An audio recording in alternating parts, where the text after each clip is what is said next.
Now, removing lug nuts with an impact gun, no problem. Putting them back on, that's no place for gunplay. Welcome to this AMSOIL tech tip. We're talking about torquing lug nuts to the proper specification. First off, why do we want to do that? Well, you want to make sure the wheel's secure, that's important. And second, you don't want to do any damage to the studs, the lug nuts, or warp the rotor or hub assembly. Torque specifications are key. How are you going to do it? Well, we can use a torque wrench. It's pretty simple. And you want to use a torque wrench and go in a star pattern. No matter what your lug pattern is, just go in a star pattern and you should be fine. How do you do it? Well, you set the torque wrench to the proper specification. You go around to each one of your lugs going in that star pattern. Click, click, click. If you have a click type torque wrench, if you have a digital one, just look at the torque specifications on the gauge. Once you go around, you make sure that wheel's secure. I like to go around about twice. And why do I do that? And why do we go in a star pattern? Number one, to keep it secure. And number two, we're going to distribute that torque equally around that rim in that star pattern. Second, we can actually use these torque limiting adapters. In industry, we just call them torque sticks. They're like a big torsion bar, really. You can see this one's really, really thin, and the other ones are thick. They're different torque specifications.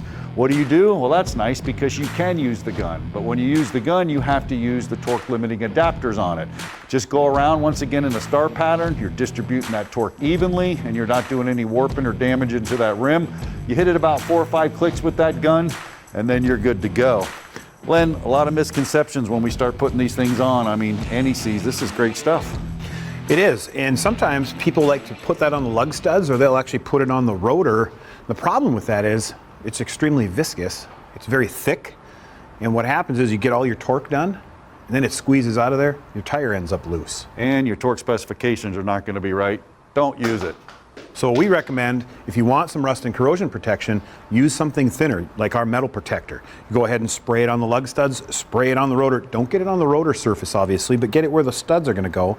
Put your lug nuts on there, you get your rust and corrosion protection, and you don't have any of those problems using anti-seize. Now I'm in Florida, you know, we got salt water and stuff, but you're up north. I mean, these things get nasty. They do. They tend to rust on, and you see videos of people knocking them off with sledgehammers and all kinds of stuff. Just hit it with a little rust and corrosion spray, you're good to go. Let me ask you a question. I had the whole hub assembly off, and you know, the rotor face to the actual hub.